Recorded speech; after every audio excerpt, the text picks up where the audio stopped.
what I wanted to talk about this month is blogs, because I feel that as a creative, you feel that there's always a time that you go through blocks.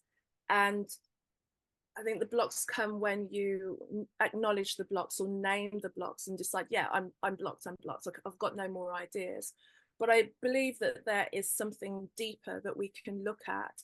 And if we are able to look at it on a different level, we can actually utilize what we perceive as a block as a way to actually reframe what we're seeing and also go into a different space about it, so that whenever we come to that point where we feel like, oh my God, I'm going through a block, you realize that maybe this is not a block right now, this is something else.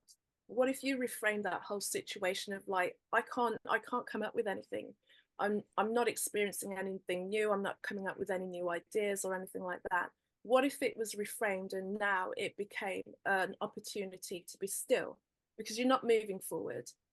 And the more that you're trying to force it going forward, the less is happening, nothing's happening. So what if you went, okay, I'm not moving forward, I'm not moving forward, and claim the idea that you're not moving forward, instead of trying to push through it and make something happen. So in that moment then of stillness, in that moment where you don't have any work, you don't have any ideas, if you're a creative that's always been doing and doing and doing, like, use this as an opportunity to really get into some deep reflection. Be curious about the emotions. So get really quiet with yourself and like, okay, nothing's coming. What am I feeling? And use it in whatever way. You know, some people will use journaling, some people are deep meditation, some people will go for a walk, but use it to really just contemplate what's happening, instead of using it as an opportunity to beat you down. It's like, okay, nothing's coming in right now. Maybe I'm being given a respite. Maybe I'm given a moment to reframe where I'm at or what I'm doing or the way that I'm doing it, and look at all the things that are coming up. So then the frustration, the sadness, the doubt, the fear, oftentimes when we have these emotions, they're not just solely based from one thing. So you feeling that and you really identifying with that, it's like, where else in your life is there frustration? Where else in your life is there sadness? Is there doubt? Is there fear? And kind of work out where that is, because it could just be reflecting back to you another area that then just needs a bit of exploration. The more holistic that you can be about your own experience, your own life experience, the way that you live, so you don't just cut off, oh, this is my creative brain and this is my brain Mm. and this is who I am. The more that you're able to integrate all of those parts of yourself and allow that sadness that you feel about your creativity to go, well, where else in my life am I sad? How can I just take a look at that and see what that means? Mhm. Because especially when I'm talking and talking about the intersection between creativity and spirituality, um, if we allow ourselves to be in that open space of being creative beings, of having downloads of information, downloads of inspiration, knowing what there is to do at the right time, we the more that we can be open into that space of where else is this reflected in my life, the more that you can unplug those blocks between kind of calling one thing and another thing Mm. another. Your sadness then is like, what other areas am I sad now, and see if you can do something to kind of alleviate that or honor that, respect that, because in this day and age we just never want to feel what we call negative emotions. We're just like, oh, okay, I need to drink it away, I need to smoke it away, I need to take a pill, I need to scroll on social media, I need to do anything other than really allow myself to look at the emotions that I'm feeling right now. Whatever way you use your creativity, your your emotions, your deepest thoughts, your deepest connection to yourself. The best artists, I'm sure that you know you've witnessed, and you've got your favorite artists and the ones that deeply inspire you.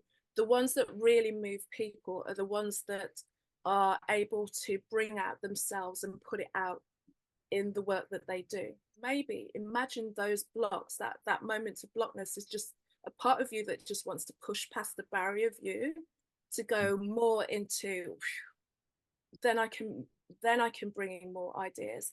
Then I can experience more things.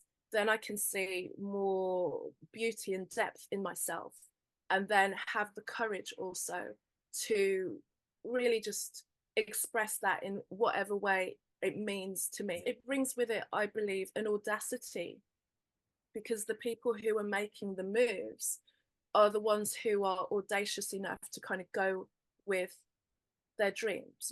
I think, and this is like a long time ago, but I remember when the London Eye, the wheel got launched in London, and I remember looking at it, and to this day, it still represents audacity, because I'm like, who's got the audacity to like mess with the London skyline? Because at that point we didn't have all of the kind of the spheres and the weird things that we've got there, like completely changing the landscape of the London skyline. It was and had been, as I remembered it, for so many years, something different.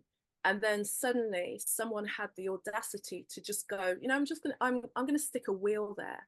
To be able to be that audacious, to be able to be that bold and that courageous, is to kind of push past all of those doubts and fears and sadness and frustrations and anything that comes up when you feel blocked. So that's what I'm saying. If you use that blocked moment as a moment to go, okay, what's holding me here, and turn it around as a respite from where you are, and a moment to up level as well, because then you can also ask more questions. It's like, well, is it that I can only go so far with the knowledge that I have?